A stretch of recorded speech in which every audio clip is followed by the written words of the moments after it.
Okay, well in January 16 I was diagnosed with breast cancer, and what happened, I had noticed a lump myself and got diagnosed at the Belfast City Hospital in January 16 with breast cancer. From that I was told then that I had to have a lumpectomy, so that was my first surgery, which happened in early February.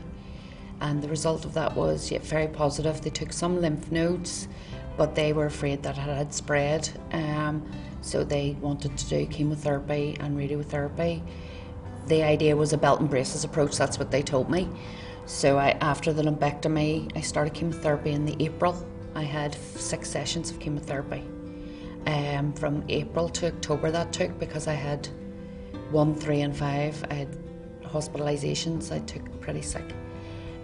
So after the chemotherapy then I had 20 days, consecutive days of radiotherapy in October. So I was just recovering from all my treatment, starting to think about getting my life back, and I had a genetic test, because while I had been diagnosed, my sister who lives in Bristol had also been diagnosed with breast cancer. So they were worried that the BRCA gene was involved in our cancer, so I was tested and came back positive in December 16 that I was BRCA gene 2. Well, I got a lot of leaflets and a lot of information when I was a patient with the City Hospital, and within that pack from the breast care nurses there was a leaflet with Pretty in Pink on it. And I got in touch with Pretty in Pink as a charity in Northern Ireland, because I liked what I read about it, the ethos, and the money, all money raised stays in Northern Ireland. And I got in touch with the office and asked what kind of information, what kind of help that I could get as a cancer patient, and how to raise money, because my husband was interested in running a marathon for Pretty in Pink.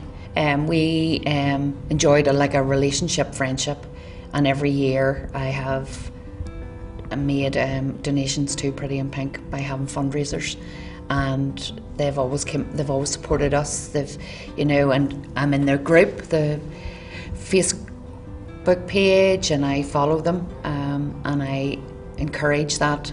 I love the ethos about being aware. I think it's, the information they share is vital. I did get a grant from them, from the support fund, and that wasn't initially what I phoned about. I just phoned and they made me aware that there was a grant and I would be entitled to it.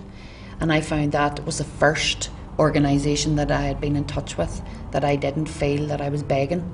So unfortunately with my diagnosis I haven't been able to work for 2.5 years, so there was no income, and that one-off grant really did make me feel that I could pay for the extra trips to the hospital, get nice pyjamas for the hospital, and have a little coffee or a treat.